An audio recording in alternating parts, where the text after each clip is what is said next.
Une femme s'approche d'un sans-abri. Elle a alors dit qu'elle lui donnerait tout cet argent pour l'épouser. L'homme lui demande alors si elle en était sûre. Il lui dit de bien le regarder. Elle dit oui, dit que ce serait très bien pour lui, il faudrait qu'il lui donne beaucoup d'argent pour faire ça. L'homme a alors dit qu'elle ne pouvait pas avoir l'homme qu'elle voulait car elle ne voudrait pas être avec un sans-abri. La femme demande alors si vous ne vouliez pas quitter cette vie et ne plus vivre au milieu de la saleté. Il dit alors que puisqu'elle choisissait et accepterait. La femme dit alors qu'elle ne l'a pas choisi parce qu'il était beau, mais parce qu'elle n'avait pas d'autre choix. Elle dit ensuite qu'après qu'il se soit marié et qu'elle ait obtenu ce qu'elle voulait, il pourrait divorcer puisqu'elle n'allait pas passer le reste de sa vie mariée à quelqu'un comme lui. Elle lui demande alors s'il accepterait et il dit oui. Elle lui dit alors de se lever du sol. Il se relève alors du sol et récupère l'argent que la femme lui avait jeté. Quelque temps plus tard, la femme va voir un avocat et elle demande ce que la femme fait là. La femme dit alors qu'elle avait de bonnes nouvelles car elle se mariait et que c'était son nouveau mari. La femme dit alors à l'homme qu'il s'agissait de l'avocat de sa famille et qu'elle allait régler sa situation d'héritage. L'avocate salue ensuite les deux et dit que ce fut un plaisir de les avoir dans son bureau. Elle dit ensuite que les deux formaient un beau couple. La femme dit alors qu'elle était très heureuse et que les deux se mariaient ce week-end.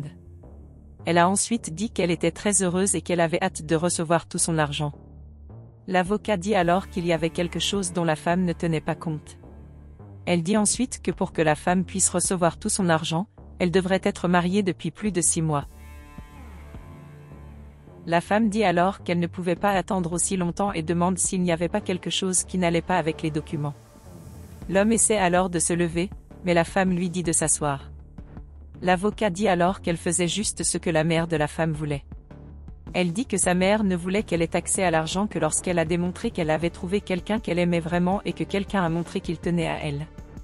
Elle dit que c'était le souhait de sa mère et qu'elle respecterait ce souhait. Elle dit alors qu'elle avait déjà trouvé quelqu'un qu'elle aimait et qu'elle tenait à elle. L'homme dit alors que c'était vrai et que les deux étaient amoureux. Il dit alors qu'elle était la femme de sa vie. L'avocate dit alors qu'elle était très heureuse pour elle. Elle dit ensuite que 6 mois passeraient beaucoup trop vite et la femme dit qu'elle en était sûre. Elle lui dit alors, ainsi qu'à l'homme, de partir. Quelque temps plus tard, la femme était allongée sur le canapé. Elle se met alors à rire et dit que tout le monde pensait qu'elle avait épousé l'homme par amour. À ce moment, l'homme arrive et s'assied sur le canapé. Elle dit ensuite que s'il pensait que simplement parce qu'il l'avait épousée, il pourrait être à l'aise dans sa maison, il avait tort. Elle lui dit alors de lui apporter un verre d'eau. L'homme se lève alors outré par cela et va à la cuisine chercher de l'eau. La femme dit alors qu'elle avait oublié, mais qu'elle voulait que la crème lui masse les pieds. L'homme livre ce que la femme demande. Elle est entrée et lui a dit de prendre la chaise et de lui masser les pieds. Il rapproche ensuite le fauteuil de la femme. Bientôt il prend la crème et commence à passer sur les pieds de la femme pour les masser. Elle lui dit alors qu'il devrait faire tout ce qu'elle dit, et rapidement. Quelque temps plus tard, la femme se réveille dans son lit. Elle est alors surprise alors que l'homme était allongé sur elle, puis le pousse hors de son lit. Elle dit qu'elle avait déjà dit qu'elle ne voulait pas qu'il couche avec elle et qu'elle n'avait pas sa chambre à l'étage en dessous. L'homme demande alors pardon à la femme et elle demande combien de fois elle devrait répéter que c'était à lui de dormir en bas. Il s'excuse ensuite et dit qu'il ne voulait pas la contrarier. La femme dit que maintenant elle devrait laver toute sa literie. Elle dit alors à l'homme de préparer son petit déjeuner et il lui obéit. Quelque temps plus tard, l'homme était à l'extérieur de la maison, balayant le trottoir. À ce moment, la femme apparaît et commence à observer l'homme. Quelque temps plus tard, la femme rentre à la maison et l'homme la salue. Il lui dit alors qu'elle doit être fatiguée et lui demande s'il peut lui frotter les épaules. Elle accepte alors et s'assied sur le canapé et l'homme la poursuit pour la masser. Il a ensuite dit qu'il avait déjà rangé la maison et lavé les vêtements. Il lui demande alors ce qu'elle pensait du fait qu'il préparait le dîner pour eux deux. Elle a ensuite dit que ce serait elle qui préparerait le dîner ce jour-là, mais il dit qu'il ne voulait pas la déranger. Il lui dit alors d'attendre un peu car il avait une surprise pour elle. Il lui tend ensuite des fleurs.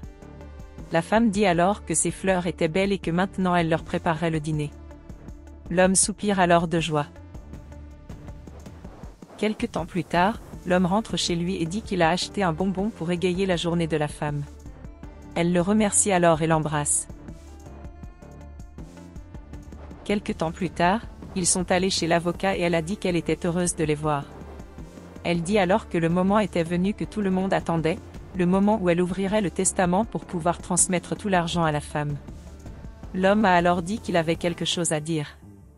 Il dit que lui et la femme se sépareraient. L'avocat demande alors de quoi il parlait. La femme dit alors à l'avocat de les laisser parler seuls. Elle a ensuite dit qu'elle sortirait un peu et que quand il serait prêt, elle reviendrait. La femme a alors dit qu'avant que l'homme ne prenne une décision, elle devait lui dire quelque chose. Elle a ensuite dit qu'elle était amoureuse de l'homme, car au cours des 6 mois qu'ils ont passés ensemble, il l'avait si bien traitée et lui avait donné beaucoup d'affection, ce qui l'avait fait tomber amoureuse de lui.